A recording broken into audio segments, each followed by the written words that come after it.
فلا أقسم بمواقع النجوم وإنه لقسم لو تعلمون عظيم إنه لقرآن كريم في كتاب مكنون لا يمسه إلا المطهرون تنزيل من رب العالمين.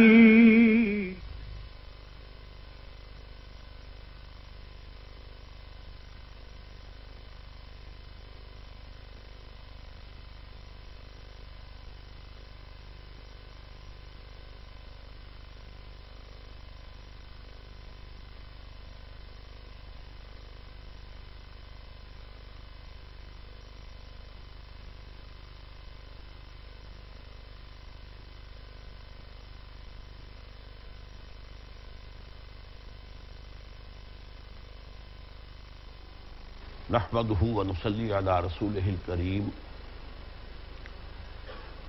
اما بعد فقد قال الله تبارك وتعالى كما ورد في سورة المائدة اعوذ بالله من الشيطان الرجيم بسم الله الرحمن الرحيم ليس على الذين آمنوا وعملوا الصالحات جناح فيما طعموا اذا ما اتقوا وآمنوا وعملوا الصالحات ثم اتقوا وآمنوا ثم اتقوا وأحسنوا والله يحب المحسنين صدق الله العظيم. رب اشرح لي صدري ويسر لي أمري واحلل عقدة من لساني يفقهوا قولي. اللهم ربنا ألهمنا رشدنا وأعذنا من شرور أنفسنا. اللهم أرنا الحق حقا وارزقنا اتباعه وأرنا الباطل باطلا وارزقنا اجتنابه. اللهم اجعلنا من عبادك المحسنين. اللهم اجعلنا من عبادك المحسنين. اللهم اجعلنا من عبادك المحسنين آمین یا رب العالمین. حضور صلی اللہ علیہ وسلم کی امت جو بنی ہے وہ حضور کی دعوت کی بنیاد پر بنی. ایک فرد صلی اللہ علیہ وسلم وہ کھڑے ہوئے ہیں، انہوں نے دعوت دی ہے کہ ایک ایک کر کے لوگ جمع ہوئے ہیں. 10 سال میں بمشکل 100 افراد 125 افراد آئے ہیں. اور پھر آپ کو معلوم ہے کہ اس کے بعد حالات میں تبدیلی آئی ہے اور دروازہ کھل گیا، کھڑکی کھل گئی یثرب کی طرف جو بعد میں مدینہ النبی بن گیا. تو اس نے ہوتے ہوتے ایک امت جو ہے اس نے تشکیل پائی اور یہ ابتدا ہی سے دعوت، تربیت اور تزکیہ کے مراحل سے گزر کر آئی. لہذا اس امت کا معاملہ اس سابقہ امت سے بہت مختلف تھا. ان کے ہاں اخلاق اور کردار کی وہ بلندی کا معاملہ ہو ہی نہیں سکا. یہی وجہ ہے کہ ہم دیکھتے ہیں کہ حضرت موسیٰ علیہ السلام کے ذریعے اللہ تعالیٰ نے انہیں نجات دی اور فرعونیوں سے بچایا، اور وہ بھی اتنے بڑے معجزے سے کہ حضرت موسیٰ کی عصا کے ایک ضرب سے سمندر پھٹ گیا. لیکن یہ کہ پھر ان لوگوں نے ایسے لوگوں پر سے گزر ہوا کہ جو بتوں کو پوجتے تھے، تو حضرت موسیٰ سے کہا ہمارے لیے بھی ایسے ہی بت بنا دو. آپ کو معلوم ہے کہ یہ حال اس قوم کا جو اپنے نبی کے زمانے میں ابھی اسی نبی کے جو ہے بہت بڑے بڑے معجزے وہ مصر میں دیکھ کر آئے تھے. 9 معجزے تو مصر میں دیکھ چکے تھے. 10واں سب سے بڑا معجزہ کہیے کہ سمندر کے پھٹنے سے ان کی نجات ہوئی. پھر حضرت موسیٰ علیہ السلام کو بلایا گیا تورات دینے کے لیے کوہ طور پر، تو پیچھے بچڑے کی پرستی شروع کر دی. تو یہ میں بتا رہا ہوں کہ اس قوم کا معاملہ جو ہے وہ امت محمد صلی اللہ علیہ وسلم سے اس اعتبار سے بہت مختلف ہے. یہ امت بنی تھی دعوت، تربیت، تزکیہ اس کے ذریعے سے، اور وہ امت ایک نسل کی بنیاد پر ایک قومی شکل میں موجود تھی جس میں اللہ تعالیٰ نے ان نبی بھیجے ہیں. تو کچھ لوگ نبی کی باتوں کو مانتے بھی تھے، کچھ نہیں بھی مانتے تھے، لیکن بحیثیت قوم جو ہے وہ بنی اسرائیل تو وہ تھے. اس بنی اسرائیل کی قومیت جو ہے وہ تو ان سے ساقط نہیں ہو سکتی تھی. لہٰذا ان کے بعد بھی آپ کو معلوم ہے کہ حضرت موسیٰ علیہ السلام نے جب جنگ کا موقع آیا انہوں نے کوڑا جواب دے دیا، فَذْهَبْ أَنْتَ وَرَبُّكَ فَقَاتِلَا إِنَّا هَاهُنَا قَاعِدُونَ۔ 40 برس تک کی سزا مل گئی کہ اسے صحرائے طیب میں بھٹکتے پھرو گے، فَإِنَّهُمْ يَتِيهُونَ فِي الْأَرْضِ 40 سنة۔ 40 سال کے بعد اسی دوران میں حضرت موسیٰ کا انتقال ہو گیا، حضرت ہارون کا انتقال ہو گیا، لیکن 40 سال کے بعد پھر حضرت یوشع ابن نون رضی اللہ عنہ بھی ہم کہہ سکتے ہیں کہ ان کے صحابی تھے، اور یہ کہ غالب یہی ہے کہ نبی بھی تھے، تو علیہ السلام بھی کہہ سکتے ہیں، ان کی سرکردگی میں فلسطین فتح کیا۔ لیکن پھر یہ کہ ایک مرکزی حکومت نہیں بنائی،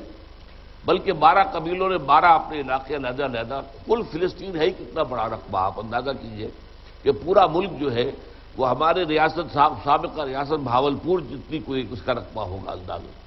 اس میں بھی 12 چھوٹی چھوٹی حکومتیں اور ریاستیں بن گئیں، آپس میں لڑتے بھی تھے، آس پاس کی جو کافر اور مشرک اقوام تھیں ان سے تعلقات قائم کیے، ایک دوسرے کے مقابلے میں ان سے مدد حاصل کی، ان کے ساتھ روابط قائم کیے، لہذا ان کے ہاں اخلاقی اعتبار سے بھی زوال آیا، مذہبی اعتبار سے بھی زوال آیا، مشرکانہ اوہام بھی آئے، اور ہوتے ہوتے پھر اس انتہا کو پہنچے کہ ان مشرک اور کافر قوموں نے نکال باہر کیا، اور گویا کہ 300 برس بعد حضرت یوشع ابن نون کے اس کے بعد وہ ایک ٹرن آیا ہے ہسٹری کے اندر کہ وہ ان کے ایک نبی کے پاس یہ پہنچے، ان کے بڑے بڑے سردار،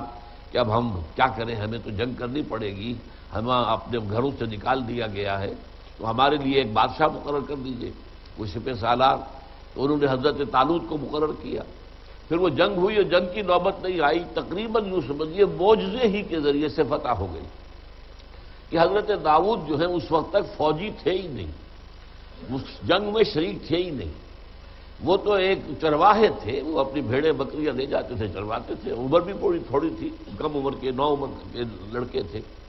وہ عین وقت پر آئے ہیں جبکہ یہ دونوں لشکر آمنے سامنے کھڑے تھے، ایک طرف وہ جس کو گولیت کہا جاتا ہے جالوت، اور ایک طرف طالوت علیہ السلام، اور لشکر جو ہے ایک دوسرے کے مقابلے میں۔ تب وہ نکلا ہے جو جالوت جو تھا، گولیت، وہ بہت ہی قوی الجثہ، بہت جسیم، بہت قداور، وہ شخص نہایت بہادر تھا، اور غرق آہن وہ آیا، اس نے مقابلے کے لیے پکارا، ہاں کوئی آتا ہے میرے مقابلے میں؟ اب یہاں لشکر پورا کا پورا کھڑا ہے، مجھے حیرت ہوتی ہے کہ حضرت طالوت بھی نہیں نکلے میدان میں، حالانکہ حضرت طالوت کے بارے میں جب اعتراض کیا تھا یہودیوں نے کہ یہ کیسے بادشاہ ہو سکتا ہے، اس کے پاس تو کوئی دولت تو ہے ہی نہیں، یہ تو حضرت جو اس وقت کے نبی تھے انہوں نے یہ کہا تھا اللہ نے انہیں جسمانی قوت بھی زیادہ دی ہے اور علم بھی دیا، فی العلم والجسم، لیکن یہ کہ حضرت طالوت بھی مقابلے میں نہیں آئے۔ اس وقت دیکھا ہے پہنچ گیا یہ حضرت داؤد جو ابھی میں نے بتایا، ابھی ایک نوجوان لڑکے جو کہ ان کے پاس تھا بھی کیا، ہتھیار بھی کیا تھا، گوپیا، اس گوپیے کے اندر وہ رکھ کر پتھر جو ہے وہ مارا کرتے تھے، اور جو بھی بھیڑیا آتا اگر ان کے بھیڑوں کے گلے پر حملہ آور ہوتا یا شیر آتا تو اسے مارتے تھے۔ تو انہوں نے جب دیکھا کہ یہ جو کافر ہیں مقابلے میں کھڑے ہیں اور ادھر سے کوئی نکل نہیں رہا، تو انہوں نے کہا اس نامختون کو میں ختم کروں گا۔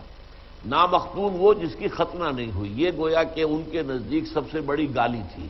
کیونکہ حضرت ابراہیم علیہ السلام کی سنت میں سے ختنہ ہے،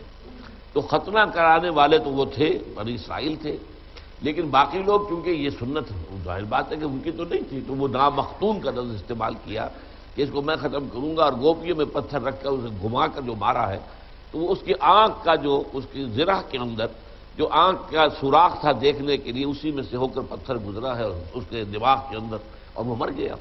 اور اس پر پھر فوج بھاگ گئی۔ تو گویا کہ یہ بھی ایک معجزہ ہی تھا، یہ باقاعدہ جنگ کی نوبت تو آئی نہیں تھی۔ تو یہ میں نے سارا پس منظر آپ کو اس لیے بتایا کہ اگرچہ حضرت داؤد علیہ السلام سے اور حضرت طالوت علیہ السلام سے ان کی تاریخ کا ایک دور شروع ہوا ہے جسے ہم کہہ سکتے ہیں کہ عہد ذری، بلکہ میں تو کہا کرتا ہوں کہ حضرت موسیٰ علیہ السلام کی خلافت راشدہ جو ہے وہ اصل میں شروع ہی ہوئی ہے 350 برس بعد، یعنی یہ کہ ایک تو ہے ہماری جو امت ہے اس میں حضور صلی اللہ علیہ وسلم کے بعد خلافت راشدہ متصل ہے، حضور کے انتقال کے فوراً بعد خلیفہ راشد حضرت ابوبکر صدیق رضی اللہ تعالی عنہ، پھر ان کے ساتھ متصلاً حضرت عمر ہے، پھر حضرت عثمان ہے، حضرت علی ہے، اور یہ متصل زمانہ ہے۔ وہاں یہ کہ حضرت موسیٰ علیہ السلام کے انتقال کے اتنے طویل عرصے کے بعد پھر ان کا وہ عہد زرین آیا ہے جسے ایک اعتبار سے ان کی تاریخ کا خلافت راشدہ کہا جا سکتا ہے، اور اس میں یہ ہے کہ 16 سال کی حکومت جو ہے وہ حضرت طالوت کی، اور 40 برس کی حضرت داؤد اور حضرت سلیمان کی۔ لیکن حضرت داؤد علیہ السلام کا معاملہ بھی یہ ہے کہ جس قوم کی اللہ تعالیٰ نے انہیں حکومت عطا کی تھی اور سربراہی عطا کی تھی، ہمیشہ اس سے نالا رہے ہیں، ان کے کردار سے، ان کی اخلاق سے، ان کے دینی معاملات سے سخت تنقیدیں۔ چنانچہ زبور جو کتاب اللہ تعالیٰ نے انہیں دی تھی، جو ان کے مضامیر ہیں، مضمومات ہیں، ان کے اندر سے بہت سخت شدید تنقیدیں جو ہیں وہ حضرت داؤد علیہ السلام کی زبان مبارک کے ذریعے سے بنی اسرائیل کے لیے ہے۔ معلوم ہوتا ہے کہ ان کا وہ اخلاقی معیار اتنا اونچا نہیں تھا، بلکہ وہاں پر وہ پستیاں موجود نہیں، اس کے باوجود، اس ساری تاریخ کے گزرنے کے باوجود کہ ان کے اوپر تنقیدیں شدید ترین حضرت داؤد علیہ السلام نے بھی کی اور حضرت عیسیٰ ابن مریم نے بھی کی۔ اب یوں سمجھیے کہ یہ گویا کہ ان کے ہاں ان کی جو تاریخی اعتبار سے ان کی عظمت کا دور ہے وہ حضرت داؤد سے شروع ہوتا ہے، اور حضرت عیسیٰ علیہ السلام ان کے آخری نبی ہیں۔ تو ان دونوں کا نام لے لیا ہے، ورنہ یہ کہ اکثر اگر آپ اولڈ ٹیسٹامنٹ کا مطالعہ کریں، قدیم جو ہے کتاب مقدس کا جو ہے اولڈ ٹیسٹامنٹ، عہد نامہ قدیم، تو ہر نبی نے بڑے سخت الفاظ میں تنقیدیں کی، ان کو لعنت اور ملامت کی ہے۔ لیکن خاص طور پر یہاں میں آپ کو پڑھ کر سنا دینا چاہتا ہوں، مولانا امیر احسن اصلاحی نے اپنی تفسیر تدبر قرآن میں یہ داؤد علیہ السلام کے بھی جو تنقید اور جو لعنت ملامت تھی بنی اسرائیل پر، اس کا ایک حصہ نقل کیا ہے، اگرچہ انہوں نے حوالے تو دیے ہیں، زبور کا باب 12، پھر باب 28، پھر باب 40، پھر باب 68، پھر باب 109، پھر باب 140،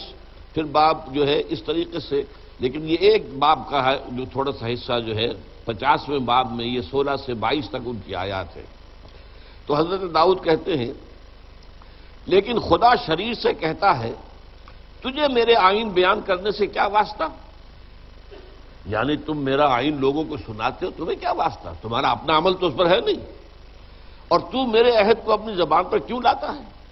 جبکہ تجھے تربیت سے عداوت ہے اور میری باتوں کو پیچھے پھینک دیتا ہے؟ تو چور کو دیکھ کر اس سے مل گیا اور زانیوں کا شریک رہا ہے، تیرے منہ سے بدی نکلتی ہے اور تیری زبان فریب گھڑتی ہے، تو بیٹھا بیٹھا اپنے بھائی کی غیبت کرتا ہے اور اپنی ماں کے بیٹے پر تہمت لگاتا ہے۔ تو نے یہ کام کیا اور میں خاموش رہا، تو نے گمان کیا کہ میں بالکل تجھ ہی سا ہوں، لیکن میں تجھے ملامت کر کے ان کو تیری آنکھوں کے سامنے تربیت دوں گا۔ اب اے خدا کو بھولنے والو، اسے سوچ لو، ایسا نہ ہو کہ میں تم کو پھاڑ ڈالوں اور کوئی چھڑانے والا نہ ہو۔ یہ انداز ہے حضرت داؤد علیہ السلام کا جو انہوں نے اپنی قوم بنی اسرائیل کے بارے میں ان سے گفتگو کرتے ہوئے اختیار کیا۔ اب اسی طریقے سے دیکھیے متی کی انجیل میں حضرت مسیح علیہ السلام کا بیان، اے ریاکار فقیہوں اور فریسیوں، تم پر افسوس، تم بیواؤں کے گھروں کو دبا بیٹھے ہو اور دکھاوے کے لیے نماز کو طول دیتے ہو کہ ایک مرید کو کرنے کے لیے تری اور خشکی کا دورہ کرتے ہو، اور جب وہ مرید ہو چکتا ہے تو اپنے سے دونا جہنم کا فرزند بنا دیتے ہو۔ اے اندھے راہ بتانے والو، تم پر افسوس جو کہتے ہو کہ اگر کوئی مقدس کی قسم کھائے تو کچھ بات نہیں، لیکن اگر مقدس کے سونے کی قسم کھائے گا تو اس کا پابند ہوگا۔ اے احمقو اور اندھو، کون سا بڑا ہے، سونا یا مقدس جس نے سونے کو مقدس کیا؟ اور پھر کہتے ہو کہ اگر قربان گاہ کی قسم کھائے تو کچھ بات نہیں، لیکن جو نظر اس پر چڑھی ہو اگر اس کی قسم کھائے تو اس کا پابند ہوگا۔ اے اندھو، کون سی شے بڑی ہے، نظر یا قربان گاہ جو نظر کو مقدس کرتی ہے؟ اے ریاکار فقیہو اور فریسیو، تم پر افسوس کہ پودینہ اور سونف پر تو اور زیرے پر تو دہ یقی دیتے ہو، یعنی عشر، دہ یقی 10 میں سے ایک حصہ، اور تم نے شریعت کی زیادہ بھاری باتوں یعنی انصاف اور رحم اور ایمان کو چھوڑ دیا ہے۔ لازم تھا کہ یہ بھی کرتے اور وہ بھی نہ چھوڑتے۔ اے اندھے راہ بتانے والو، مچھر کو چھانتے ہو اور اونٹ نگل جاتے ہو۔ اے ریاکار فقیہو اور فریسیو، تم پر افسوس کہ پیالے اور رکابی کو اوپر سے صاف کرتے ہو مگر اندر لوٹ کا سامان اور ناپرہیزگاری سے بھرا ہوا ہے۔ اے اندھے فریسی، پہلے پیالے اور رکابی کو اندر سے صاف کر تاکہ اوپر سے بھی صاف ہو جائے۔ اے ریاکار فقیہو اور فریسیو، تم پر افسوس کہ تم سفیدی پھری ہوئی قبروں کے مانند ہو، جو اوپر سے تو خوبصورت دکھائی دیتی ہیں مگر اندر مردوں کی ہڈیوں اور ہر طرح کی نجاست سے بھری ہوئی ہوتی ہیں۔ اسی طرح تم میں بھی ظاہر میں تو لوگوں کو راش باز، تم بھی ظاہر میں تو لوگوں کو راش باز دکھائی دیتے ہو مگر باطن میں ریاکاری اور بے دینی سے بھرے ہوئے ہو۔ اے ریاکار فقیہوں اور فریسیوں، تم پر افسوس کہ نبیوں کی قبریں بناتے اور راست بازوں کے مقبرے آراستہ کرتے ہو اور کہتے ہو کہ اگر ہم اپنے باپ دادا کے زمانے میں ہوتے تو نبیوں کے خون میں ان کے شریک نہ ہوتے۔ اس طرح تم اپنی نسبت گواہی دیتے ہو کہ تم نبیوں کے قاتلوں کے فرزند ہو، غرض اپنے باپ دادا کا پیمانہ نہ بھرو۔ اے سانپو، اے افعی کے بچوں، تم جہنم کی صدا سے کیوں کر بچو گے؟ اس لیے کہ دیکھو میں نبیوں اور داناؤں اور فقیہوں کو تمہارے پاس بھیجتا ہوں، ان میں سے تم بعض کو قتل کرو گے، بعض کو شریر پر چڑھاؤ گے، بعض کو اپنے عبادت خانوں میں کوڑے مارو گے اور شہر بہ شہر ستاتے پھرو گے، تاکہ سب راست بازوں کا خون جو زمین پر بہایا گیا تم پر آئے۔ راست باز بابل کے خون سے لے کر برکیہ کے بیٹے زکریا کے خون تک، جسے تم نے مقدس اور قربان گاہ کے درمیان قتل کیا، میں سچ کہتا ہوں کہ یہ سب کچھ زمانے کے لوگوں پر آئے گا۔ اے یروشلم، اے یروشلم، تو جو نبیوں کو قتل کرتی ہے اور جو تیرے پاس بھیجے گئے ان کو سنسار کرتی ہے، کتنی بار میں نے چاہا کہ جس طرح مرغی اپنے بچوں کو پروں تلے جمع کر لیتی ہے، اسی طرح میں بھی تیرے لڑکوں کو جمع کر لوں، مگر تم نے نہ چاہا۔ دیکھو تمہارا گھر تمہارے لیے ویران چھوڑا جاتا ہے، کیونکہ میں تم سے کہتا ہوں کہ اب سے مجھے پھر ہرگز نہ دیکھو گے جب تک نہ کہو گے کہ مبارک ہے وہ جو خداوند کے نام سے آتا ہے۔ یہ متی کا 23واں باب ہے، 14 سے 39 آیات تک۔ یہ ہے ایک طرح کا اندازہ ان الفاظ مبارکہ کی وضاحت۔ لعن الذین کفروا من بنی اسرائیل علی لسان داؤد وعیسی ابن مریم۔ یہ لعنت، ملامت، یہ تنقید ہے۔ ذرا سا اشارہ میں کر دوں، خود اس امت کے ایک آخری دور کے بارے میں حضور کے الفاظ آئے ہیں۔ اب وہ دور آ چکا ہے یا نہیں آ چکا ہے، ابھی آئے گا تو کب آئے گا، میں اس پر بات نہیں کرنا چاہتا، اس لیے کہ اس میں سخن دستانہ بات جو ہے آ جائے گی، لیکن حدیث ہے یوشک ان یاتی علی الناس زمان، شک ہے، اندیشہ ہے کہ لوگوں پر، مسلمانوں پر، اے امت مسلمہ تم پر ایک ایسا زمانہ آ جائے گا لا یبقی من الاسلام الا اسمہ، اسلام میں سے سوائے اس کے نام کے کچھ نہیں بچے گا، ولا یبقی من القرآن الا رسمہ، اور قرآن میں سے اس کے رسم الخط کے سوا کچھ نہیں بچے گا۔ مساجدہم عامرۃ، ان کی مسجدیں آباد تو بہت ہوگی، وہی خراب من الہدی، ہدایت سے خالی ہوں گی۔ وہ ایک رسم ہے جو ہو رہی ہے، ایک اٹھک بیٹھک ہے جو ہو رہی ہے، ایک رسم جو ہے وہ چل رہی ہے۔ بس مساجدہم عامرۃ، اور بڑی آباد بھی ہوگی اور بڑی خوشنما بھی ہوگی اور شاندار بھی ہوگی، عالی شان بھی ہوگی، وہی خراب من الہدی وعلماؤہم۔ اب یہاں دیکھیے یہ فقیہوں اور فریسیوں، یہ ساری گفتگو حضرت عیسیٰ علیہ السلام کی ہوئی ہے علماء یہود کے بارے میں۔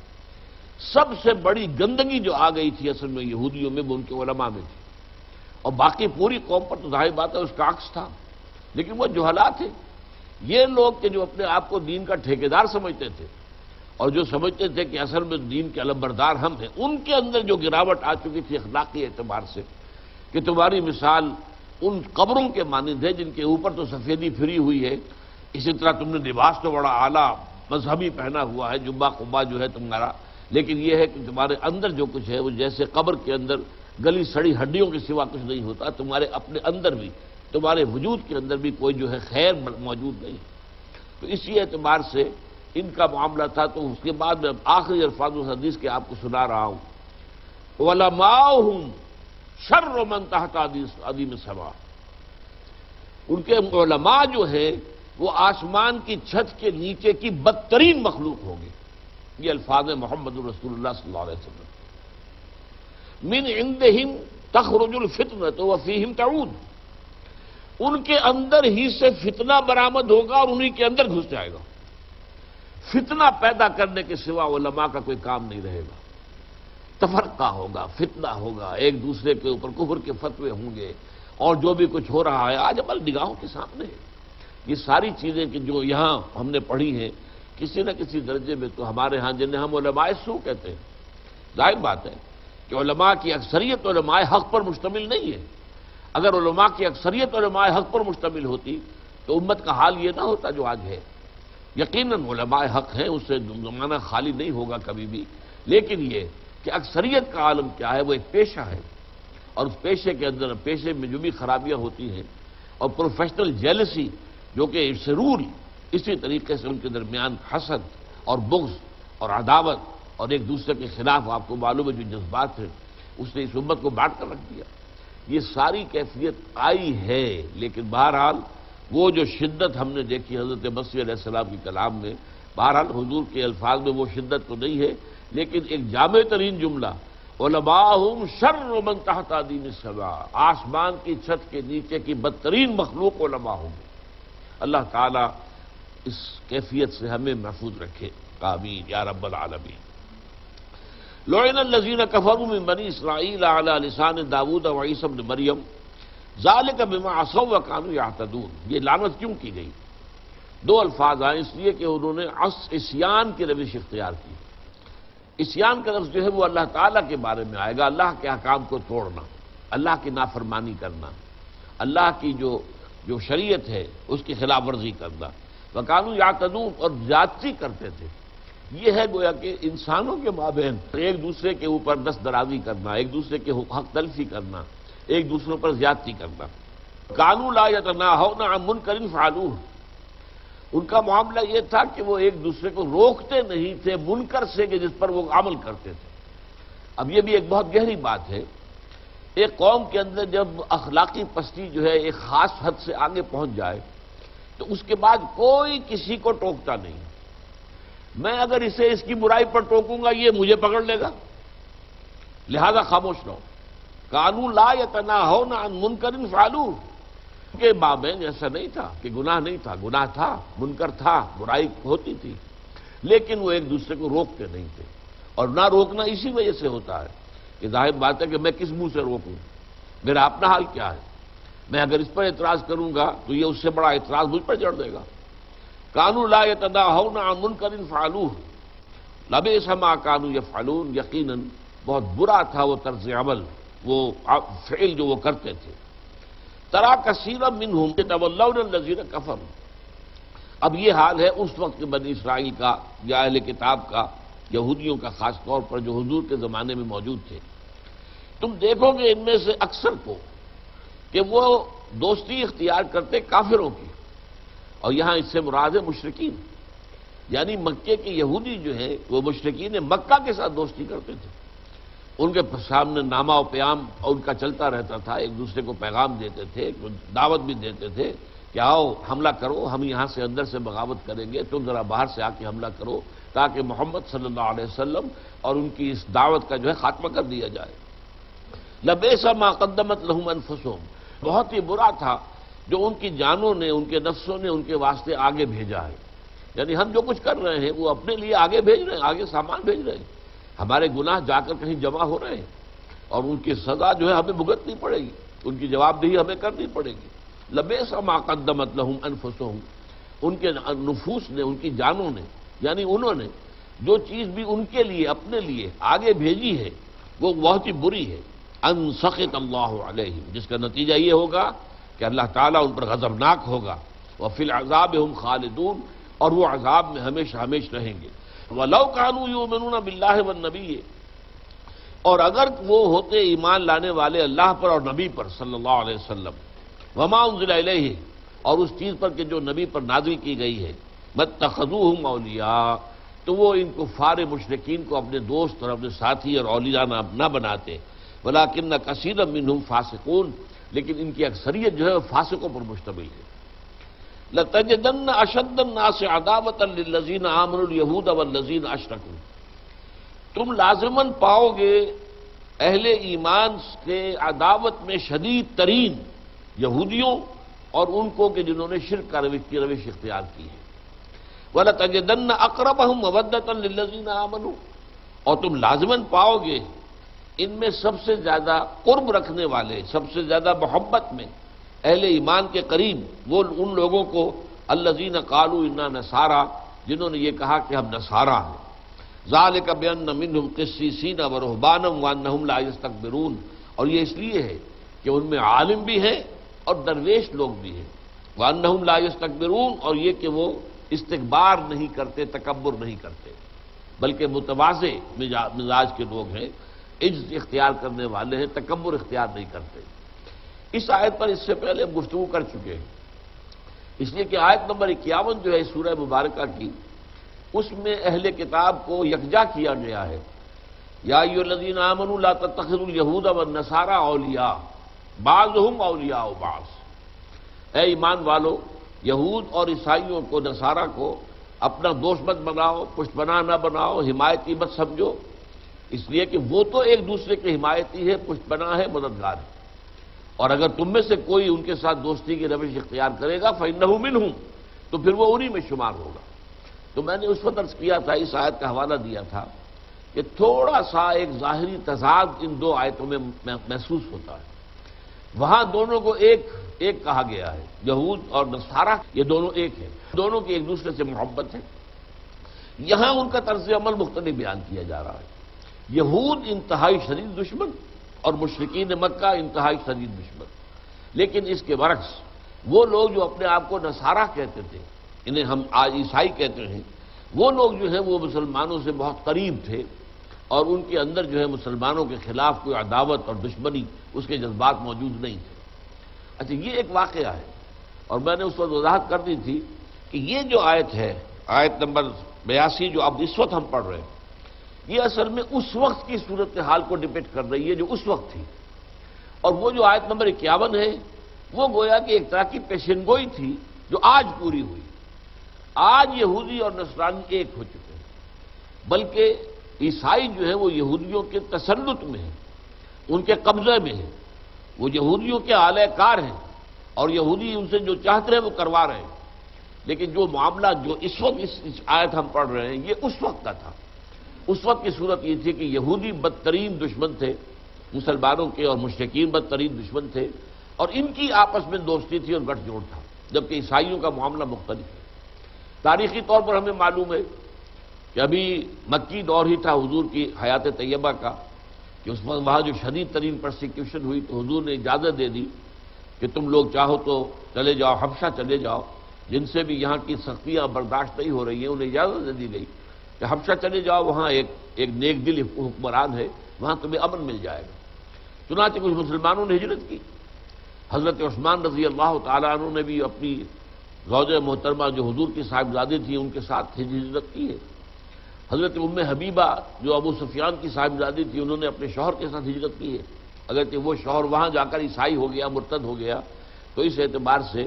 گویا کہ سپریشن ہو گئی۔ حضرت ام حبیبہ جو ہے وہ بغیر شوہر کے رہ گئی۔ یہی وجہ ہے کہ پھر حضور نے پیغام بھیجا تھا ان کی دلجوئی کے لیے، اور پھر حضور کا نکاح ہوا حضرت ام حبیبہ سے، اور نکاح پڑھا تھا نجاشی نے۔ بہرحال حبشہ میں جب یہ حضرات پہنچے ہیں تو نجاشی کا معاملہ آپ کے علم میں ہے، عیسائی تھا، عالم تھا، اور یہ بات اچھی طرح سمجھ لیجئے، اسے مولانا اصلاحی صاحب نے خاصی وضاحت کے ساتھ اپنی تفسیر میں بیان کیا تدبر قرآن میں، کہ اصل میں یہودیوں میں یہ دو فرقے ابتدا ہی سے ہو گئے تھے۔ ایک شمعون کے پیروکار تھے، سائمن جس کو کہا جاتا ہے بائبل کے سائمن، اور ایک تھے پال کے جو ماننے والے تھے۔ یہ پال جو ہے یہ تو حضرت مسیح کی زندگی جب تک حضرت مسیح موجود تھے دنیا میں وہ ایمان بھی نہیں لایا، بلکہ کٹر دشمن تھا، ایذا پہنچاتا تھا حضرت مسیح کو بھی اور حواریین کو بھی۔ لیکن حضرت مسیح کے رفع سماوی کے بعد پھر اس نے لبادہ اوڑھا، اور اس نے گویا کہ ڈھونگ رچایا کہ مجھے جو ہے خاص جو ہے وہ رویا حاصل ہوئی ہے، اور مسیح سے میری ملاقات ہوئی ہے عیسیٰ سے، اور میں ان پر ایمان لایا ہوں، اور اس کے بعد وہ ان میں شامل ہوا حواریین کے اندر، اور پھر اس نے اتنی حیثیت وہاں حاصل کر لی کہ اکثر لوگوں کو اپنا پیروکار بنا لیا، اور اسی نے اصل میں جو حضرت مسیح علیہ السلام کا اصل دین تھا اس میں ساری خرابی پیدا کی ہے۔ تثلیث کا گھڑنے والا بھی وہی شخص ہے۔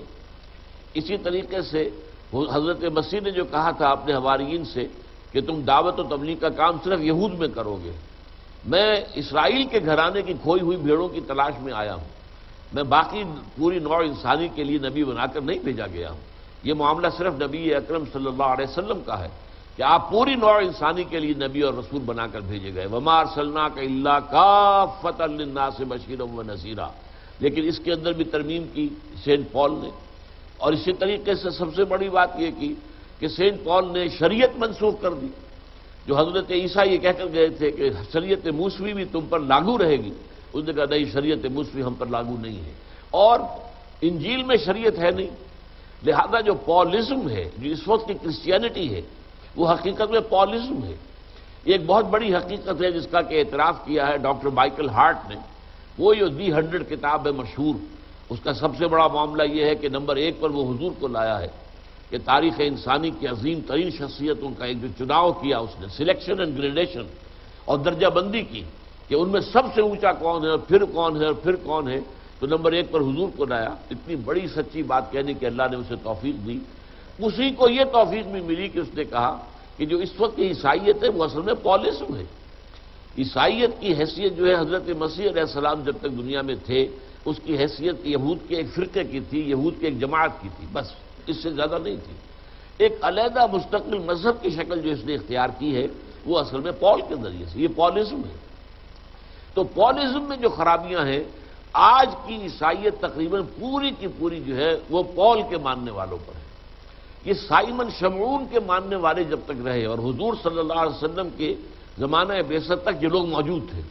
اور یہ لوگ جن کا میں تذکرہ کر رہا ہوں یہ اپنے آپ کو نصارہ کہتے تھے، جبکہ یہ عیسائی جو ہیں انہوں نے اپنے لیے لفظ کرسچین اختیار کیا تھا. انہوں نے کرسچینٹی اور کرسچین کا لفظ جو ہے پال کے جو ماننے والے تھے انہوں نے اختیار کیا، جبکہ جو حضرت شمعون کے جو پیروکار تھے وہ اپنے آپ کو نصارہ کہتے تھے. اب نصارہ میں اشارہ ادھر بھی ہے کہ مسیح ناصری، حضرت مسیح علیہ السلام کا جو ولادت کا مقام ہے وہ ناصرہ ہے، ایک گاؤں ہے. اسی طریقے سے نحن انصار اللہ والی بات جو آئی ہے تو انصار اس سے بھی نصارہ ہو سکتا ہے. تو گویا کہ ان روایات کے حامل اس وقت تک عیسائی موجود تھے جس وقت کا تذکرہ اس آیت میں ہو رہا ہے. ان میں سے حضرت نجاشی کا معاملہ میں بیان کر رہا تھا کہ جب قریش نے بھیجا ہے عمرو بن العاص کو، اس وقت تک وہ ایمان نہیں لائے تھے، اس لیے میں رضی اللہ تعالیٰ عنہ کے الفاظ استعمال نہیں کر رہا. وہ ایک قریش کے سردار تھے، انہیں بھیجا گیا اس لیے کہ نجاشی سے کچھ ذاتی ان کے مراسم تھے کہ جا کے لے کے آؤ ان کو. یہ جو ہمارے بھگوڑے وہاں پہنچ گئے ہیں، وہ گیا وہاں پر. اس نے نجاشی سے کہا کہ ہمارے کچھ غلام بھاگے ہوئے آ گئے ہیں، آپ کے ہاں چھپ گئے ہیں، پناہ لے لی ہے، ہمیں واپس کر دیجیے. انہوں نے بلایا دربار میں کہ میں پہلے ان سے بات سنوں گا کہ ان کی بات کیا ہے. اور جب وہاں پوچھا گیا تو انہوں نے حضرت جعفر طیار نے رضی اللہ تعالیٰ عنہ حقیقت بیان کی. اس پر جب اس نے دیکھا عمرو بن العاص نے کہ نجاشی جو ہے وہ تو کچھ متاثر ہو رہا ہے، تو اس نے آخری جو ہے ترم کا پتہ جسے کہتے ہیں وہ پھینکا کہ دیکھیں ان سے پوچھیں یہ عیسیٰ کو کیا کہتے ہیں، یہ عیسیٰ کو خدا کا بیٹا نہیں مانتے. ان کا یہ خیال تھا عمرو بن العاص کا کہ اس پر تو بھڑک اٹھے گا نجاشی کہ پوچھے گا کہ کیا کہتے ہو تم عیسیٰ کے بارے میں. تو پھر جب حضرت جعفر طیار رضی اللہ تعالیٰ عنہ نے سورہ مریم کی آیات پڑھی ہیں اور ان میں جو نقشہ کھینچا گیا قال انی عبد اللہ آتانی الکتاب وجعلنی نبیا وجعلنی مبارکا اینما کنت واوصانی بالصلاۃ والزکاۃ ما دمت حیا وبرا بوالدتی ولم یجعلنی جبارا شقیا. تو اس پر اس نے کہا کہ بالکل صحیح پوزیشن حضرت مسیح کی یہی ہے جو ان آیات میں آئی. اور اس نے کہا کہ مسلمانوں تم یہاں رہو، امن سے رہو، چین سے رہو، اطمینان سے رہو، تمہیں کوئی کچھ نہیں کہہ سکتا. اور عمرو بن العاص سے یہ کہا کہ اگر تم ایک پہاڑ جتنا سونا بھی میرے پاس مجھے دو گے کہ میں ان لوگوں کو تمہارے حوالے کر دوں تب بھی میں انہیں تمہارے حوالے نہیں کروں گا. اب یہ نجاشی کا کردار ہے، وہ عیسائی تھے. اسی طرح جو مقوقس شاہ مصر تھا وہ بھی پیٹریارک تھا اصل میں مصر کا. اس کے پاس حضور نے جب خط بھیجا ہے اپنا نامہ مبارک صلح حدیبیہ کے بعد، اس نے انتہائی احترام کیا حضور کے سفیر کا، حضور کی خدمت میں تحفے بھیجے. حضرت ماریہ قبطیہ رضی اللہ تعالی عنہ جن سے حضرت ابراہیم کی ولادت ہوئی ہے حضور کی عمر کے آخری دور میں، تو آپ وہ وجہ سے آئی تھی اور انہوں نے بھیجا تھا. تو اسی طریقے سے ایک اور بھی تھی جن کو حضور نے حسان ابن ثابت رضی اللہ تعالیٰ عنہ کو دے دیا تھا، انہوں نے بڑی عزت کی. اسی طریقے سے ہرقل کے بارے میں آتا ہے کہ جب اس کے پاس حضور کا خط پہنچا تھا، ہیریکلیس ہرقل، اور یہ اس وقت کا جو ہے جو سمجھیے کہ قیصر اور یہ تھا روم کا شہنشاہ، اس کے پاس جب خط پہنچا ہے تو وہ خط پڑھتے ہی وہ بھی پہچان گیا کہ یہ وہی نبی ہے جس کا کہ ہم انتظار کر رہے تھے. لیکن اب یہ کہ اس کے پاؤں میں بیڑیاں پڑی ہوئی تھی، اتنی بڑی سلطنت اور اس کی جو بادشاہت ہے، اس کی حکومت ہے، اس نے کوشش یہ کی کہ تقریباً 250 برس قبل جو واقعہ پیش آیا تھا دوبارہ وہی ہو جائے۔ 250 برس قبل سن 300 عیسوی میں، 300 کے کچھ بعد ہوا کیا تھا کہ کانسٹنٹائن جو ایمپرر تھا روم کا، اس نے عیسائیت قبول کی تھی اور پوری رومن امپائر عیسائی ہو گئی۔ یہ ٹرننگ پوائنٹ ہے۔ یہودیوں اور عیسائیوں کے معاملے میں ان کی جو تعلقات رہے ہیں، اس سے پہلے جو ہے یہودی انتہائی ستاتے تھے عیسائیوں کو، بہت پرسیکیوٹ کرتے تھے کہ یہ ہمارے جو ہیں یہ لوگ جو ہیں ہمارے دین کے باغی ہیں۔ لیکن اب جب عیسائی جو ہیں، اب وہ پوری سلطنت عیسائی ہو گئی اور جو ہے قیصر روم عیسائی ہو گیا، تو اب عیسائیوں کا ہاتھ اوپر ہو گیا، انہوں نے پھر جو ہے بدلے لیے ہیں، چکائے ہیں یہودیوں کے ساتھ۔ تو اس وقت جو صورتحال چل رہی تھی ان کی آپس میں دوستی نہیں تھی۔ ہیراکلیس کو جب معلوم ہوا کہ ایک قافلہ آیا ہوا ہے اور حضرت ابو سفیان بعد میں ایمان لے آئے ہیں رضی اللہ تعالی عنہ، تو یہ گئے ہوئے تھے قافلہ لے کر، اور یہ قریب ہی تھے، وہاں یروشلم کے قریب تھے۔ تو اس نے کہا کوئی آیا ہوا ہے عرب کا قافلہ وغیرہ، تجارت کے لیے قافلے جایا کرتے تھے، معلوم وہاں ہے۔ بلایا گیا، دربار میں پیشی ہوئی، تو ابو سفیان سے سوالات اس نے کیے، ایسے سوال کیے پوائنٹڈلی، جس سے یہ بات جواب میں واضح ہوتا جا رہا تھا کہ واقعی محمد نبی ہے۔ ان کا خاندان کیسا ہے، ان کا کردار کیسا ہے، ان کی تعلیمات کیسی ہیں، کہیں ان کے خاندان میں کوئی بادشاہ تو نہیں رہا تھا۔ تو محسوس ہوتا جا رہا تھا کہ وہ کریت کر ایسے سوال کر رہا تھا جس سے یہ بات جواب میں واضح ہوتا جا رہا تھا کہ واقعی محمد نبی ہے۔ ابو سفیان یہ کہتے ہیں کہ میرا جی چاہتا تھا بار بار کہ میں جھوٹ بولوں اور میں محمد کے بارے میں ایسی باتیں کہوں جس سے کہ وہاں نفرت پیدا ہو، لیکن میرے ساتھ عرب ساتھی تھے، میرے مکے کے لوگ تھے۔ میں نے سوچا کہ یہ کیا کہیں گے کہ اتنا بڑا سردار ہمارا یہ ابو سفیان جو ہے یہ جھوٹ بول رہا ہے، اس لیے کہ ظاہر بات ہے کہ وہ سب لوگ تو جانتے تھے کہ محمد صلی اللہ علیہ وسلم اور آپ کے ساتھیوں کا کردار کیا، آپ کی تعلیمات کیا ہے۔ لہذا سچ بیان کیا سارا مجبوراً، اور اس سچ کی بنا پر صورت بن گئی تھی کہ سب درباریوں نے محسوس کیا کہ یہ تو اب ایمان لے آئے گا۔ لہذا ان کے نتھنوں سے جو ہے ان کے سانسوں کی آوازیں آنی شروع ہوئیں اور ان کے غصے اور غیظ و غضب کا اظہار شروع ہوا، تو پھر ہرقل رہ گیا۔ لیکن اس نے بھی ظاہر بات ہے کہ کوئی گستاخی حضور کی شان میں نہیں کی اور آپ کے نام مبارک کی یا آپ کے سفیر کی کوئی توہین نہیں کی۔ یہ ساری باتیں میں آپ کو اس لیے بتا رہا ہوں تاکہ معلوم ہو جائے کہ اس وقت کا معاملہ عیسائیوں کا کچھ اور تھا، اس لیے کہ اس وقت تک کے عیسائی جو ہیں وہ سارے کے سارے وہ پول کے ماننے والے نہیں تھے، بلکہ ان میں بہت سی بڑی تعداد جو ہے وہ حضرت شمعون یا سائمن جس کو ہی کہتے ہیں ان کے پیروکاروں میں تھی۔ ان کے ہاں توحید بھی ابھی برقرار تھی اور ان کے اندر اور بھی اچھی باتیں جو ہے موجود تھیں، اور یہ ان میں سے تھے اور یہ اپنے آپ کو نصارہ کہتے تھے، جبکہ یہ پول کے جو ماننے والے تھے یہ اپنے آپ کو عیسائی کہتے تھے۔ انہوں نے کرسچن کا لفظ حضرت مسیح کی طرف، جیسے کہ ہمارے بارے میں کہہ دیا جاتا ہے یورپ میں محمڈنز، یہ گویا کہ وہ اپنے طریقے پر کہ جیسے حضرت عیسائی کے ساتھ حضرت عیسیٰ کے ماننے والوں کو عیسائی، کرائسٹ کو ماننے والے کرسچنز، اسی طرح محمد کے ماننے والے صلی اللہ علیہ وسلم وہ گویا کہ محمڈنز ہیں۔ لیکن یہ ہمارا تو طریقہ کار یہ نہیں ہے، ہم تو اللہ اور اس کے رسول کے ماننے والے ہیں، اللہ کے بندے ہیں، مسلمان ہیں۔ ہوا سماکم المسلمین من قبل وفی ھذا۔ تو یہ صورتحال جو ہے اس صورت میں یہ آیت جو ہے جیسا کہ میں نے عرض کیا یہ اس وقت کی صورتحال کو ڈپکٹ کر رہی ہے کہ یہودی بدترین دشمن تھے مسلمانوں کے اور حضور کے اور اسلام کے۔ لَتَجِدَنَّ أَشَدَّ النَّاسِ عَدَاوَةً لِلَّذِينَ آمَنُوا، اہل ایمان کی عداوت میں انسانوں میں سب سے شدید تم پاؤ گے الیہود والذین اشرکوا، یہود کو اور مشرکوں کو، مشرکین مکہ یا مشرکین عرب کہہ لیجئے اور یہودی، ان کا گٹھ جوڑ تھا حضور کے خلاف صلی اللہ علیہ وسلم۔ لیکن وَلَتَجِدَنَّ أَقْرَبَهُمْ مَوَدَّةً لِلَّذِينَ آمَنُوا الَّذِينَ قَالُوا إِنَّا نَصَارَىٰ، لیکن محبت کے اعتبار سے یا قرب جو ہے قرابت کے اعتبار سے تم قریب ترین پاؤ گے اہل ایمان کے ان لوگوں کو جو کہتے ہیں کہ ہم نصارہ ہیں۔ ذَلِكَ بِأَنَّ مِنْهُمْ قِسِّيسِينَ وَرُهْبَانَ، اور یہ اس لیے ہے کہ ان میں قسیس بھی ہیں اور رہبان بھی ہیں۔ قسیس کا لفظ جو ہے نصارہ کے ہاں علماء کے لیے آتا ہے اور رہبان جو ہے راہبوں کے لیے آتا ہے۔ یہودیوں کے ہاں جو ہے وہ احبار کہتے تھے علماء کو، اور جو ان کے ہاں صوفی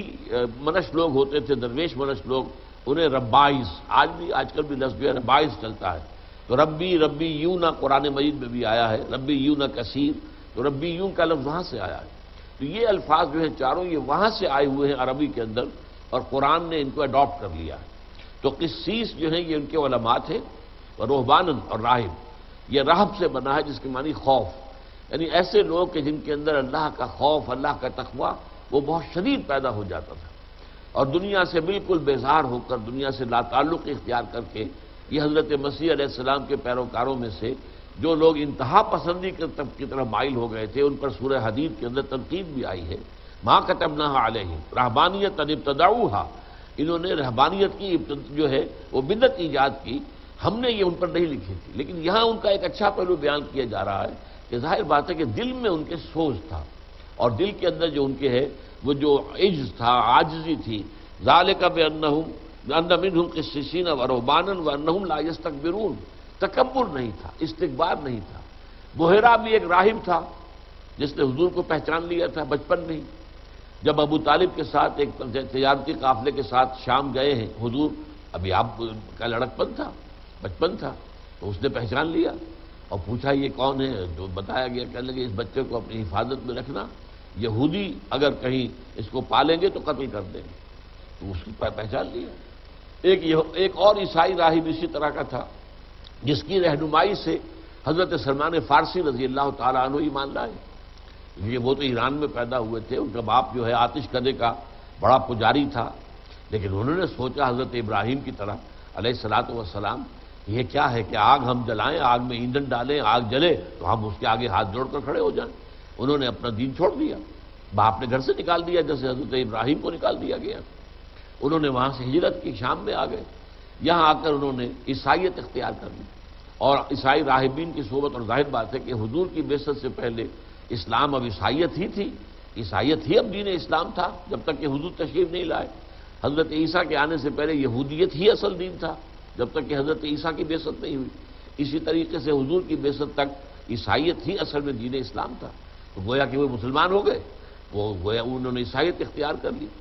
تو وہ جو راہب کے پاس تھے، جب اس کے انتقال کا وقت آیا، انہوں نے کہا کہ میں تو ابھی میری تسلی نہیں ہوئی ہے، اور مجھے علم کی ابھی پیاس ہے، انہوں نے کسی اور راہب کا بتا دیا، وہاں چلے جاؤ، وہاں گئے، وہاں بھی جب یہی صورتحال ہونے لگی، پھر کہا کہ مجھے میری کوئی رہنمائی کیجیے، مجھے تو پورا اطمینان ابھی نہیں ہوا ہے۔ تب انہوں نے کہا کہ میرا علم بتاتا ہے کہ جنوب کی سرزمین میں، جنوب کی جانب کھجوروں کی سرزمین میں آخری نبی کا ظہور ہونے والا ہے، زمانہ قریب ہے، تم جاؤ، ٹرائی یور لک، دیکھو جاؤ، قسمت آزمائی کرو، شاید اللہ تمہیں وہ ان کے قدموں تک پہنچا دے، تمہاری طلب صادق ہے، اور یہ طلب صادق جو ہے یہ اللہ کو پسند ہے، تو شاید کہ اللہ تمہیں وہاں پہ۔ تب انہوں نے سفر کیا ہے عرب کی طرف، مدینے کی طرف، اس پر قافلے پر ڈاکوؤں نے حملہ کیا، ان کو پکڑ کے اور غلام بنا کر بیچ دیا۔ خریدنے والا مدینے کا ایک یہودی تھا، لہٰذا مدینے پہنچ گئے، حضور ابھی پہنچے نہیں ہیں، حضور ابھی مکے میں ہیں، لیکن خبریں یہاں پہنچ گئی ہیں کہ مکے میں ایک شخص نے دعویٰ کیا ہوا نبوت کا، گویا کہ انہیں محسوس ہو گیا کہ یہ بات جو راہب نے کہی تھی وہ تو گویا کہ ہو گئی ہے، لیکن اب ان کے پاؤں میں تو غلامی کی بیڑیاں ہیں، یہ تو مکے نہیں جا سکتے، مدینے سے کیسے نکلے، غلام ہیں۔ یہاں تک کہ پھر حضور تشریف لائے ہیں، اور میں یہ کہا کرتا ہوں سلمان فارسی رضی اللہ تعالیٰ عنہ کا مقام یہ ہے کہ یہاں پیاسا کنویں کے پاس نہیں گیا، کنواں جو ہے پیاسے کے پاس چل کر آیا صلی اللہ علیہ وسلم۔ تو حضرت سلمان نے پھر جب یہ معلوم ہوا کہ حضور تشریف لے آئے ہیں، تو اپنے اس آقا سے کہہ سن کر کچھ کھجوریں حاصل کی، وہ لے کر آئے حضور کی خدمت میں، آپ پیش کی کہ یہ قبول فرما لیجیے۔ فرمایا کیا ہے؟ عرض کیا کہ یہ صدقہ، فرمایا نہیں صدقہ میں نہیں لیتا، یہ میرا باپ کا حق ہے، تقسیم کر دوں۔ پھر جو ہے کچھ عرصے کے بعد پھر آئے، پھر کچھ لے کر آئے کھجوریں، اب پوچھا کیا ہے؟ فرمایا، عرض کیا کہ یہ ہدیہ ہے۔ پھر ہاں ٹھیک ہے، ہدیہ میں قبول کرتا ہوں۔ یہی نشانی اس راہب نے بتائی تھی کہ وہ صدقہ قبول نہیں کریں گے، ہدیہ قبول کر لیں گے، بس یہ ایمان لے آئے، پاؤں میں پڑ گئے۔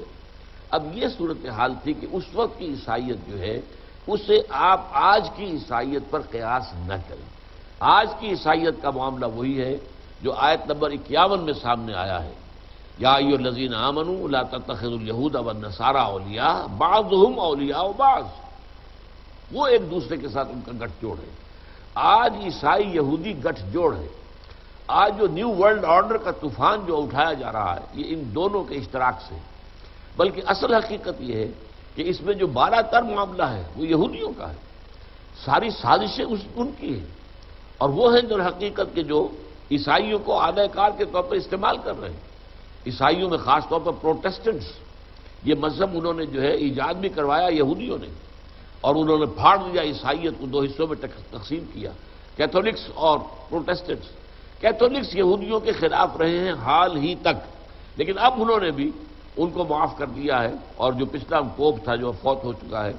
اس نے جو ہے وہ ایک دے دیا تھا فتویٰ کہ یہ یہودی حضرت مسیح کے سولی چڑھائے جانے کے ذمہ دار نہیں. حالانکہ اس سے پہلے پوری تاریخ جو ہے ان کی تمام اناجیل اب بھی لکھتی ہیں یہ کہ یہودیوں کا فتویٰ تھا، جس کے تحت جو وہاں پائلیٹس پونٹس گورنر تھا یہ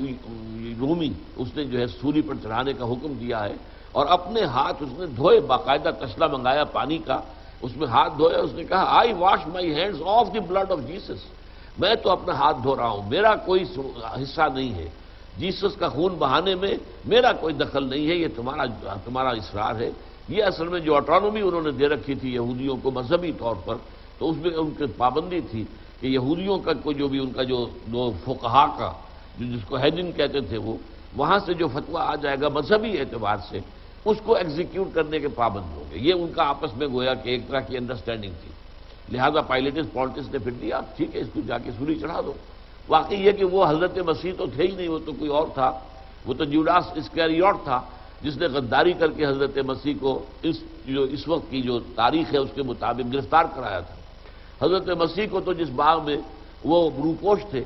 وہاں پر ابھی رومی سپاہی داخل ہوئے بھی نہیں ہیں. جوڈاس صرف اندر آیا ہے اور اس نے کہا تھا کہ تم ذرا باہر ٹھہرو، تھوڑی دیر کے بعد اندر آنا، جس کو میں کہوں اے میرے استاد بس اس کو پکڑ لینا، وہی مسیح ہے. رومنس جانتے نہیں تھے زیادہ حضرت مسیح کو، رومی سپاہیوں کو کیا سروکار تھا اس سے.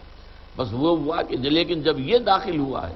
عین اسی وقت چھت پھٹی ہے اس کمرے کی، کوٹری کی. باغوں میں جیسے آپ کو معلوم ہوتا ہے کوٹڑیاں ہوتی ہیں، اس کے اندر کوئی رکھے ہوئے ہوتے ہیں آلات جو ہیں، کوئی کھرپے، کوئی دلہتیاں، کچھ اور کسیاں وسیاں. وہیں پر حضرت مسیح تھے جو عبادت کر رہے تھے. تو اسی وقت چھت پھٹی ہے، 4 فرشتے اترے ہیں اور حضرت مسیح کو اٹھا کر وہ آسمان پر لے گئے. اور اس شخص کی جوڈاس اسکریوٹ کی شکل بنا دی گئی حضرت مسیح کی. اب یہ باہر آیا ہے تو بقیہ جو وہاں پر حواری تھے انہوں نے کہا ہے ہمارے استاد. اسی وقت جو ہے رومی سپاہی داخل انہوں نے اس کو پکڑ لیا اور اسی کو سولی چڑھایا. یہ ساری تفصیل جو انجیل برنباس میں ہے. برنباس بھی حضرت مسیح کے حوارین میں سے ایک تھے اور ان کی انجیل جو ہے وہ صحیح ترین انجیل ہے. اور اس میں جس قدر کثرت کے ساتھ اور جس کا تکرار کے ساتھ حضور صلی اللہ علیہ وسلم کی پیشن گوئیاں وارد ہوئی ہیں وہ واقعتاً لائق مطالعہ ہے. اور یہ کہہ دیتے ہیں یہ لوگ کسی مسلمان نے لکھی ہوگی، ہمارے ہاں تو اس کا تذکرہ ہی نہیں تھا. سرے سے پورے 1200-1300 برس تک انجیل برنباس کا ذکر ہمارے ہاں کسی نے نہیں کیا، کسی عالم دین نے نہیں کیا. نہ حضور نے فرمایا اس کے بارے میں کچھ، نہ قرآن مجید میں تذکرہ ہے، نہ اس کے بعد ہماری کتابوں میں کوئی تذکرہ ہے. کسی مسلمان نے لکھی ہوتی تو ہمارے ہاں تذکرہ ہوتا اس کا، اسے دلیل کے طور پر پیش کرتے، عیسائیوں کے خلاف مناظرے میں اس کا حوالہ دیتے. لیکن نہیں، یہ تو پوپ کی لائبریری سے یہ نسخہ برآمد ہوا ہے اور پھر وہ چھپا ہے اور اب دنیا کے اندر وہ عام ہے. برنباس ایونجیلیم برنابے جو برنباس کی انجیل ہے اس سے یہ معلوم ہوا. بہرحال صورتحال جو میں نے آپ سے عرض کی وہ یہ ہے کہ یہودیوں اور عیسائیوں کے درمیان یہ فرق جو اس آیت میں سامنے آ رہا ہے اور جو بہت نمایاں فرق ہے، تاریخی اعتبار سے ثابت ہے فرق، کہ بدترین دشمنی یہودیوں اور مشرکین عرب کو تھی اور ان کا آپس میں گٹھ جوڑ تھا. لیکن مسلمانوں اس کے ساتھ ایک نرم دل رکھنے والے اگر تھے تو وہ عیسائی تھے. نجران کے عیسائیوں کا وفد بھی جب آیا تھا تو ان کے جو بڑے دونوں سردار تھے وہ دل میں جو ہے قائل ہو گئے تھے. اور جب جیسا کہ ہم سورہ آل عمران میں پڑھ چکے ہیں، جب آخر میں جب مناظرے کی اختتام ہو گیا اور بات کو انہوں نے نہیں مانی تو پھر آپ کو معلوم ہے مباہلے کی دعوت دی گئی. مباہلے سے وہ بھاگ گئے اور راتوں رات جو ہے وہاں سے نکل گئے. مباہلہ کرنے کی ضرورت نہیں ہوئی. اس حوالے سے انہوں نے بھی پہچان لیا تھا. لیکن ان کو بھی صورت یہ بھی پیش آئی تھی کہ وہاں اصل میں جب وہ آ رہے تھے تو یہ 2 بھائی تھے اصل میں. تو ان میں سے جو بڑا تھا وہ اسقف تھا ان کا، تو وہ چھوٹے کے گھوڑے نے یا اونٹ ہو جو بھی ہو اس نے کو ٹھوکر کھائی تو اس نے کہا تعیس الابد، ہلاک ہو جائے وہ دور والا. اس نے کہا بڑے نے کہ یہ دور والا کون، کس کو کہہ رہے ہیں؟ تو محمد کو صلی اللہ علیہ وسلم. نہیں مت کہو، وہ اللہ کا نبی ہے. تو اس نے کہا پھر مانتے کیوں نہیں؟ کہ اگر ہم مان لیں گے تو ہمیں جو مراعات حاصل ہیں جو ہرقل کی طرف سے، سلطنت روما کی طرف سے جو ہمیں مراعات ملتی ہے، ہمیں مدد ملتی ہے، وہ ہمارا سلسلہ بند ہو جائے گا، لہذا مانیں گے تو نہیں، لیکن حقیقت میں تو وہ نبی ہے صلی اللہ علیہ وسلم۔ تو یہ ہے اصل میں فرق اس وقت کے نصارہ کا اور آج کے نصارہ کا۔ آج کا معاملہ جو آیت نمبر 51 ہے اس سورہ مبارکہ کی، اس کے سامنے اس میں واضح ہوتا ہے، اور جو اس وقت کا معاملہ تھا وہ اس آیت میں ہے۔ ذالک بان منہم قسیسین ورہبانا وانہم لا یستکبرون۔ اس کے بعد جو یہ آیت ہے، اب وقت تو ہے نہیں، صرف میں اجمالاً عرض کر دیتا ہوں۔ وَإِذَا سَمِعُوا مَا أُنزِلَ إِلَى الرَّسُولِ تَرَىٰ أَعْيُنَهُمْ تَفِيضُ مِنَ الدَّمْعِ مِمَّا عَرَفُوا مِنَ الْحَقِّ۔ یہ حضرت نجاشی کا جو واقعہ ہو گیا تھا، اس کے بعد ظاہر ہے کہ وہاں مسلمان رہے ہیں تو اسلام کچھ پھیلا ہے، تو بہت سے لوگ وہاں پر جو تھے وہ اسلام لے آئے ہیں۔ تو ہجرت کے کئی سال کے بعد وہاں سے پھر 70 افراد جو نو مسلم تھے، پہلے عیسائی تھے اب مسلمان چکے، ان کا ایک وفد حضور کی خدمت میں آیا۔ مسلمان تو واپس آ چکے تھے وہاں سے، اس کے بعد وہاں پہ جو لوگ جو عیسائی مسلمان ہوئے تھے ان کا 70 کا ایک جو ہے وفد آیا۔ وہ جب آیا ہے مدینے میں، اور یہاں انہیں پھر قرآن مزید پڑھ کر سنایا گیا۔ ظاہر بات ہے کہ اس وقت حضرت جعفر طیار نے جو قرآن انہیں تھوڑا سنایا تھا، اس وقت تک قرآن نازل بھی تھوڑا ہی ہوا تھا، بہت تھوڑا ہوا تھا ابھی۔ اب یہاں جو انہیں قرآن سنایا گیا تو ان کے دلوں کے اندر وہی جو دلوں میں ان میں نرمی تھی، گداس تھا، ان کے دلوں میں تکبر نہیں تھا، اس کی وجہ سے نتیجہ یہ نکلا کہ ان کے آنکھوں سے آنسو کی ندیاں نوا ہو گئی۔ وَإِذَا سَمِعُوا، اور جب انہوں نے سنا مَا أُنزِلَ إِلَى الرَّسُولِ، جو کچھ کی نازل کیا گیا رسول کی طرف صلی اللہ علیہ وسلم، تَرَىٰ أَعْيُنَهُمْ، تم دیکھتے ہو ان کی آنکھوں کو تفیض مِنَ الدَّمْعِ، کہ ابل پڑی ہیں آنسوؤں سے، مِمَّا عَرَفُوا مِنَ الْحَقِّ، حق کے پہچان کی وجہ سے، حق کا تیر جا کر لگا ہے دل پر، جس سے وہ گداس دل کے اندر جو ہے یہ کیفیات پیدا ہوئی ہیں۔ یقولون ربنا آمنا، اور وہ کہہ رہے ہیں کہ اے پروردگار ہم ایمان لے آئے، فاکتبنا مع الشاہدین، تو ہمیں بھی گواہوں میں شامل کر لے، ہمارا نام بھی گواہوں میں شامل کر لے کہ ہم گواہی دیتے ہیں کہ تیرے سوا کوئی معبود نہیں، اور یہ محمد جو ہے صلی اللہ علیہ وسلم یہ تیرے رسول ہیں۔ وما لنا لا نؤمن باللہ، اور کیا ہوا ہمیں، کیسے ممکن ہے کہ ہم ایمان نہ لائیں اللہ پر، وما جاءنا من الحق، اور اس چیز پر کہ جو ہم تک پہنچی ہے حق میں سے، یعنی یہ قرآن۔ وَنَطْمَعُ أَن يُدْخِلَنَا رَبُّنَا مَعَ الْقَوْمِ الصَّالِحِينَ، ہمیں تو بڑی ہم طمع رکھتے ہیں، ہماری خواہش ہے، ہم یہ چاہتے ہیں کہ ہمارا پروردگار ہمیں داخل کرے اپنے نیک بندوں کے ساتھ، جنت میں ہماری جو ہے وہ معیت جو ہے وہ اپنے نیک بندوں کے ساتھ کرے۔ فَأَصَابَهُمُ اللَّهُ بِمَا قَالُوا جَنَّاتٍ تَجْرِي مِن تَحْتِهَا الْأَنْهَارُ خَالِدِينَ فِيهَا، تو بدلے میں ثواب کے طور پر اللہ تعالیٰ نے انہیں عطا فرمایا، یعنی یہ کہ اگرچہ وہ ہوگا تو قیامت کے بعد، لیکن فیصلہ یہی ہو چکا ہے، تو اس لیے اسے ماضی کے سیغے میں قطعی اور یقینی ہونے کے اعتبار سے اللہ نے انہیں جو کچھ انہوں نے کہا تھا، جو ان کا قول تھا، جو کچھ انہوں نے کہا، اس کے بدولت انہیں ان باغات کا بدلہ عطا کیا ہے جن کے نیچے نہریں بہتی ہیں۔ وذالک جزاء المحسنین، اور یہی ہے بدلہ، وہ یہی ہے جزاء محسنین کی، احسان کے درجے پر فائز ہو جانے والے لوگوں کی۔ والذین کفروا وکذبوا بآیاتنا، رہ گئے وہ لوگ جنہوں نے کفر کیا اور جھٹلایا ہماری آیات کو، اولئک اصحاب الجحیم، تو یہ ہیں جہنم والے۔ بارک اللہ لی ولکم فی القرآن العظیم ونفعنی وإیاکم بالآیات والذکر الحکیم۔